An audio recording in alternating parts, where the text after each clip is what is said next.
తన కూతురు ఇంటిని హైడ్రా కూల్చివేస్తుందేమోనన్న భయంతో ఒక మహిళ ఉరివేసుకుని ఆత్మహత్యకు పాల్పడిన సంఘటన కూకట్పల్లి పోలీస్ స్టేషన్ పరిధిలో చోటు చేసుకుంది.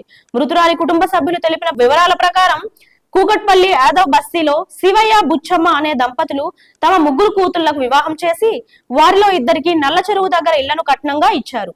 ఆ ఇండ్లు చెరువు స్థలంలోకి వస్తాయని, ఆ ఇళ్లను ఖాళీ చేస్తే కూల్చివేతలు చేపడతామని హైడ్రా అధికారులు నోటి మాటగా చెప్పారు. తాము ఇచ్చిన ఇండ్లను హైడ్రా అధికారులు కూల్చేస్తారేమోనన్న మనస్తాపానికి చెందిన బుచ్చమ్మ ఇంట్లో ఉరివేసుకుని ఆత్మహత్యకు పాల్పడిందని మృతురాలి కూతురు తెలిపింది. మృతదేహాన్ని పోస్టుమార్టం నిమిత్తం గాంధీ ఆసుపత్రి తరలించిన పోలీసులు కేసు నమోదు చేసుకుని దర్యాప్తు చేపట్టారు. ఈ రోజు జరిగిన సంఘటన చాలా దురదృష్టకరం. ఇప్పుడే చెప్తా ఉన్నాడు శివయ్య గారు, వాళ్ళ భార్య ఈరోజు ఉరి వేసుకొని చనిపోయడం జరిగింది.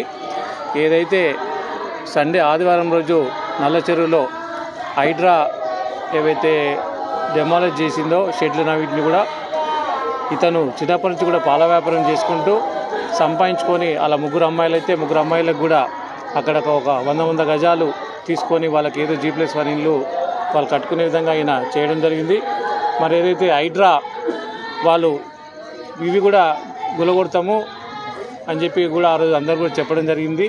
దాన్ని వీళ్ళ భార్య బాగా మనసులో పెట్టుకొని 3-4 రోజుల నుంచి కూడా ఆవేదన చెందుతూ మరి ఈరోజు ఏదైతే మేము కష్టపడి సంపాదించి ఏదైతే పిల్లలకి ఇచ్చినామో, ఆడపిల్లలకి ఇచ్చినామో, మరి వాళ్ళు రేపు ఫ్యూచర్లో ఇబ్బంది పడతారనే ఉద్దేశంతో, మనస్తాపంతో ఈరోజు ఆమె చనిపోవడం జరిగింది. పేరు శివయ్య. నాకు ముగ్గురు బిడ్డలకు వాళ్ళకు జాగాలు ఇచ్చిన వాళ్ళు ఇల్లు కట్టుకుర్రు.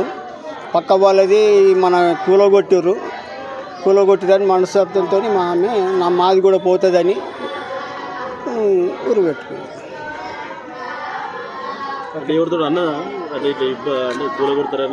చెప్పారు కూలగొడతారని చెప్పారు. నోటి మాట్లాడుతుంది.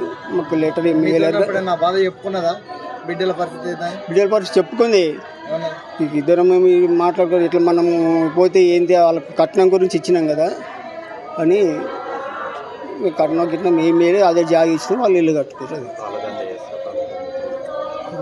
అంటే పాలదంద చేసి ఇట్లనే